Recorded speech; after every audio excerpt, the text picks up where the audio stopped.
Sore ini saya ingin menyampaikan terkait perkembangan penanganan perkara dari saudara LE. Sebagaimana teman-teman sudah ketahui bersama bahwa dalam tahap pertama awal mula terjadinya perkara korupsi LE ini hanya menyangkut suap 1 miliar. Nah, ternyata di dalam perkembangan penyidikannya kemudian yang sudah terungkap di dalam proses persidangan ternyata tidak hanya 1 miliar tetapi ada suap sebesar lebih dari 30 miliar, 35 Mas Alja.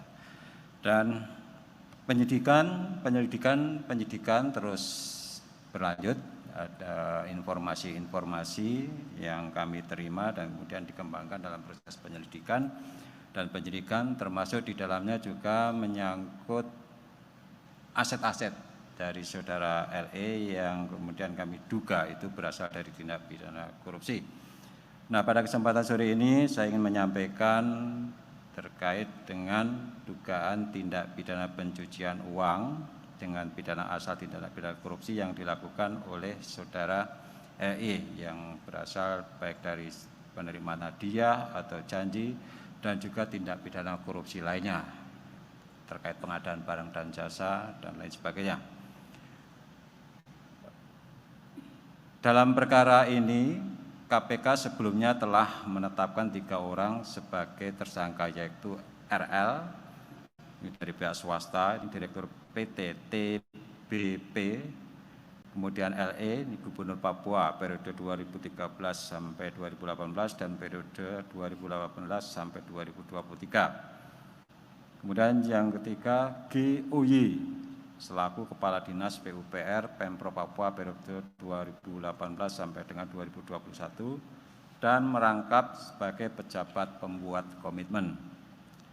Berdasarkan fakta penyidikan dan kecukupan alat bukti, KPK kemudian kembali menetapkan LE Gubernur Papua periode 2013 sampai dengan 2023 selama 2 periode sebagai tersangka dalam dugaan tindak pidana pencucian uang, yaitu dugaan tindak pidana pencucian uang dalam hubungannya dengan perbuatan menempatkan, mentransfer, mengalihkan, membelanjakan, membayarkan, menghibahkan, menitipkan, membawa ke luar negeri, mengubah bentuk, menukarkan dengan mata uang atau surat berharga atau perbuatan lain atas harta kekayaan yang diketahui atau patut diduga merupakan hasil tindak pidana korupsi dengan tujuan untuk menyembunyikan atau menyamarkan asal-usul, sumber, lokasi peruntukan, pengalihan hak-hak atau kepemilikan yang sebenarnya atas harta kekayaan yang diketahuinya atau patut diduganya merupakan hasil tindak pidana korupsi yang diduga dilakukan oleh tersangka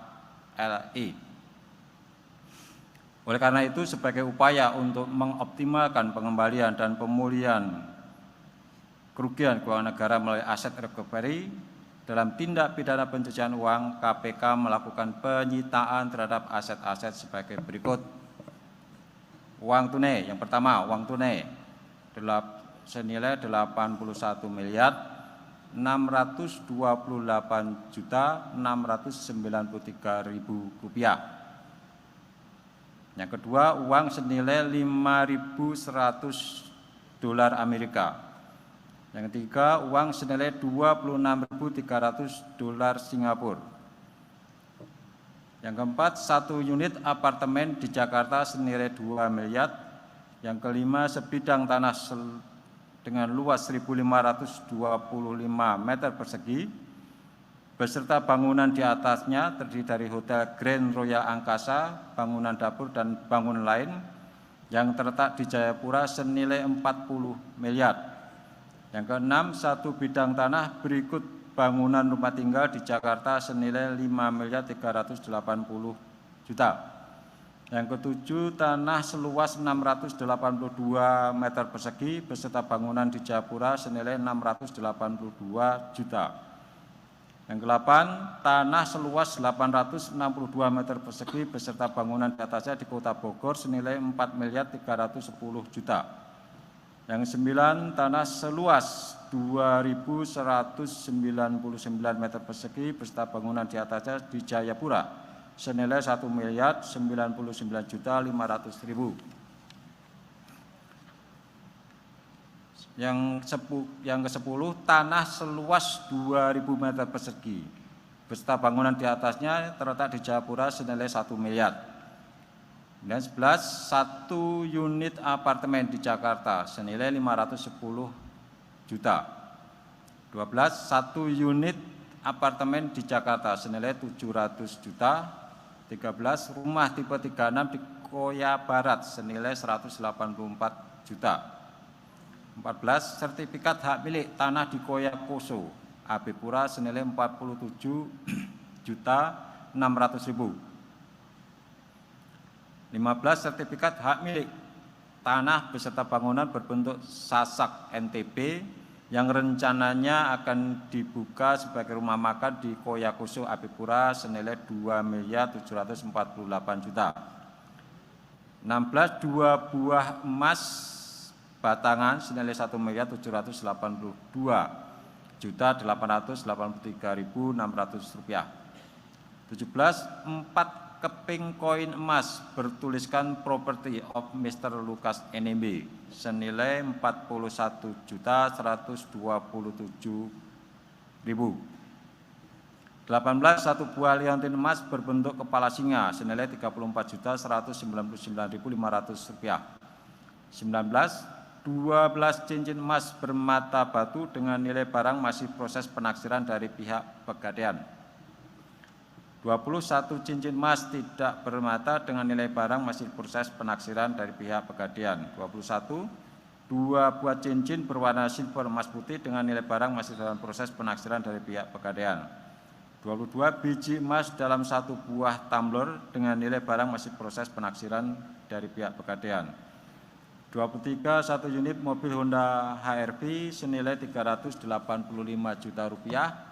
Kemudian 24, 1 unit mobil Toyota Alphard senilai Rp700 juta. 25, 1 unit mobil Toyota Race senilai Rp230 juta. 26, 1 unit mobil Toyota Fortuner senilai Rp516.400.000. Dan 27, 1 unit mobil Honda Civic senilai Rp364 juta.